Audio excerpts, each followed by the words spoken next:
Mesdames, Messieurs, bonsoir. Soyez les bienvenus dans ce journal. Les titres d'abord. Un an après, l'assassin court toujours. La une du numéro spécial de Charlie Hebdo dans les kiosques ce matin. Un an après les attentats, il n'y avait pas les foules du mois de janvier, mais les acheteurs ont répondu présent. Le procès de Farida Belgoul et Dalila Hassan reporté à une date ultérieure à la demande de l'avocat Maître Chotan. Procès qui devait se tenir demain. Les deux femmes sont mises en examen pour diffamation après la diffusion d'une vidéo qui dénonçait les supposés agissements d'une institutrice de Joué-les-Tours. On reviendra ce soir sur cette affaire. Et puis la nef de l'église Saint-Médard d'Èvres, au sud de Tours, fait peau neuve.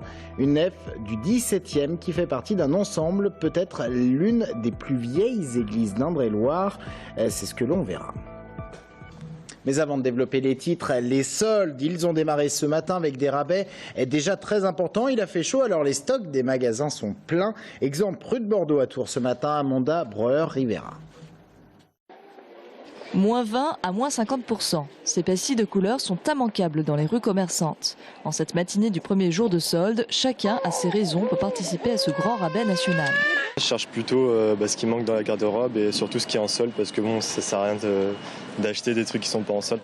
Il me plaisait depuis longtemps, puis là il était en solde, donc c'était une bonne affaire. Voilà.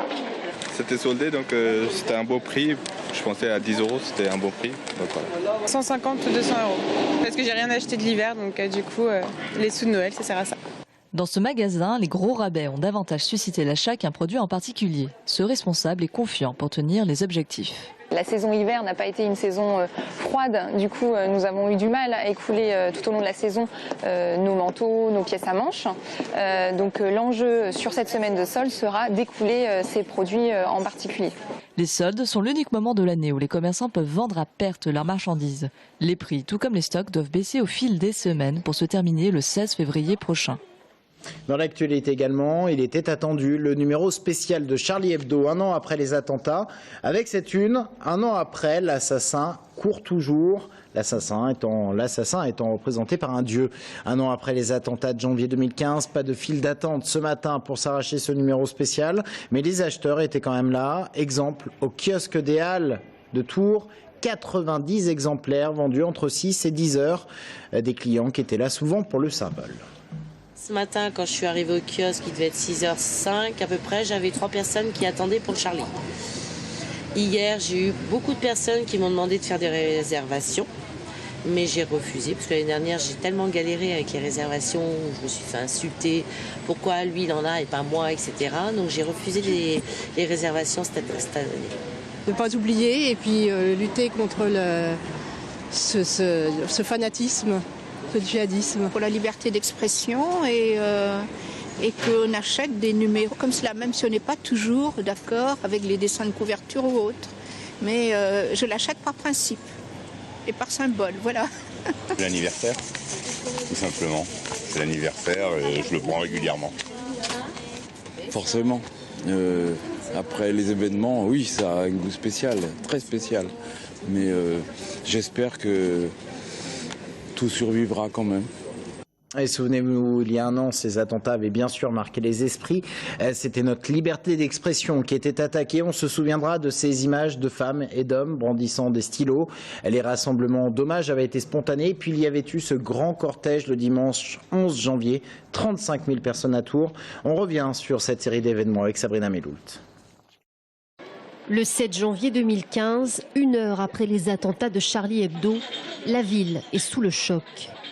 Si on arrive à là en France, où est-ce qu'on va concrètement? Il faut laisser parler la presse, la caricature doit être autorisée, il y a tout qui devrait être autorisé. La sensation d'être qu'on est atteint au niveau de notre liberté.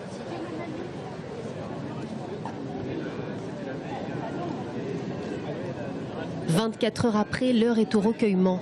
Ici, au pied de l'hôtel de ville, plusieurs dizaines de personnes brandissent des stylos et des pancartes « Je suis Charlie ». Le 8 janvier est alors déclaré jour de deuil national.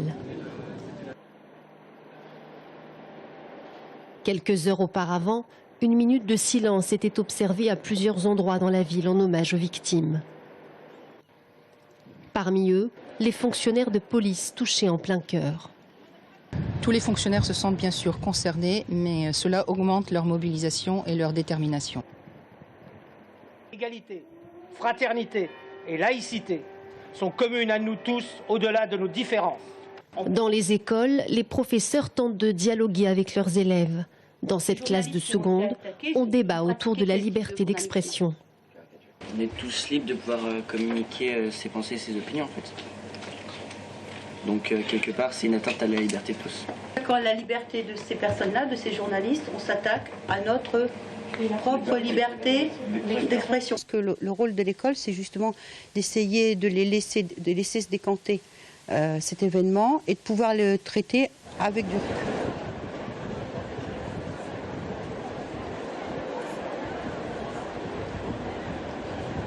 Le 11 janvier, 35 000 personnes se donnent rendez-vous place de la Liberté à Tours pour une marche blanche.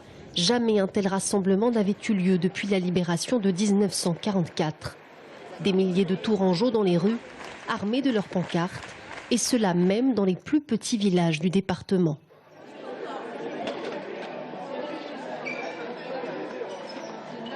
Le 14 janvier 2015, le 1178e numéro du journal Charlie Hebdo, surnommé le numéro des survivants, est espéré comme le Saint Graal. Des files d'attente interminables et des numéros introuvables. J'étais sur la liste de réservation, mais au-delà, donc il faudra repasser demain. La une restera collector. Les attentats de janvier 2015 pressent également les lieux dits sensibles de renforcer leur sécurité. En Indre-et-Loire, le niveau maximum de l'alerte Vigipirate est alors maintenu. Philippe Briand ne sera plus patron de l'UMP en Indre-et-Loire. Il l'envisage en tout cas sérieusement. Révélation de nos confrères de la Nouvelle République, à qui Philippe Briand s'est confié. Des élections internes auront lieu fin janvier à l'UMP pour renouveler les instances du parti. Le député maire de Saint-Cyr et président de l'agglomération de Tours Plus envisagerait de passer la main à un plus jeune peut-être. Il officialisera une décision lundi ou au plus tard. Dans l'actualité judiciaire, un procès reporté à une date ultérieure, celui de Farida Belgoul et Dalila Hassan, qui devaient comparaître demain pour diffamation. C'est l'avocat de Farida Belgoul, maître Chotan, qui a demandé ce report, étant déjà engagé dans le procès des mariages chinois et dont le jugement doit être rendu demain. Le procès de Farida Belgoul et Dalila Hassan se tiendra dans un délai de 3 mois.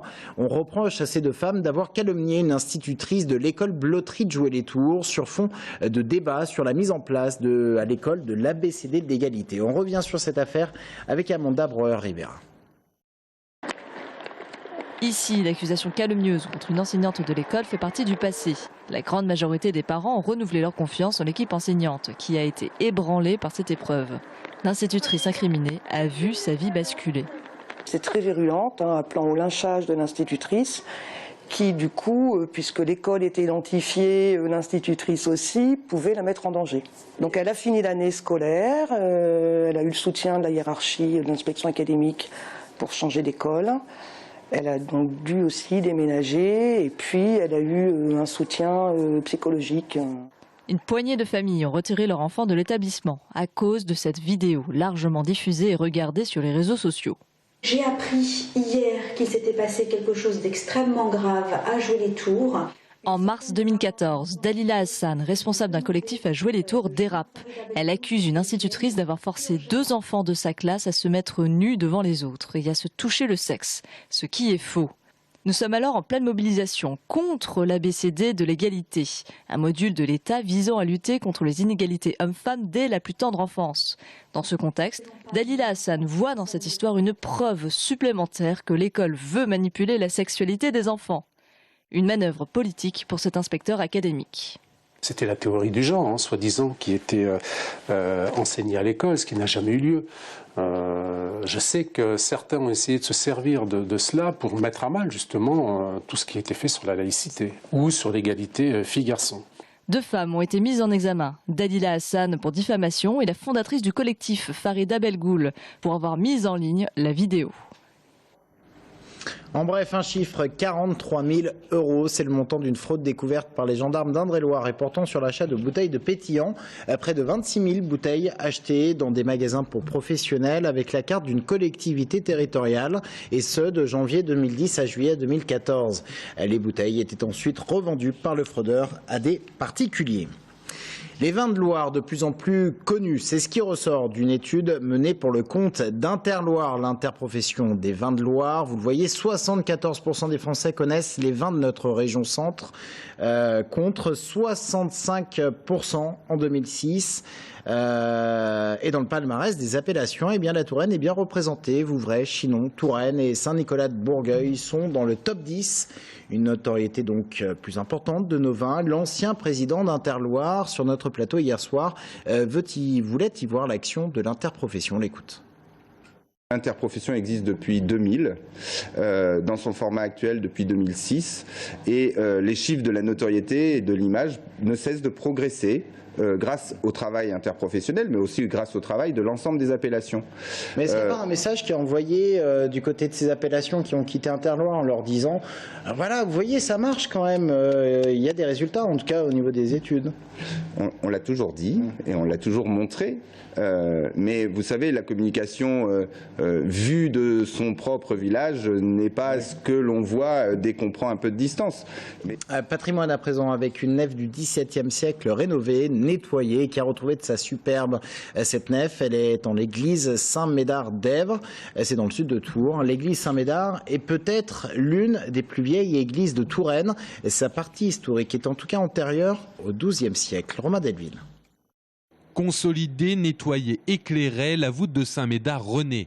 L'église d'Èvres-sur-Inde exhibe sa charpente et ses lambris du XVIIe siècle grâce à un éclairage de lampe LED du XXIe siècle. Des débuts de travaux nécessaires selon le maire, avec comme principal objectif mettre en valeur la structure de l'église et entre autres toute la partie charpente avec ses lambris du XVIIe siècle, 1626 je crois, et qui avait été retravaillé en 1875 par l'architecte Guérin.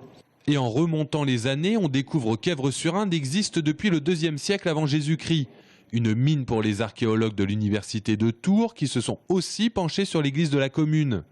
Depuis environ 10 siècles, la date n'est pas fixée, Saint-Médard a été construit, reconstruit, rehaussé, agrandi côté clocher. Et les travaux à Tours d'Élise Loliac ont permis de mettre en lumière l'évolution du bâtiment.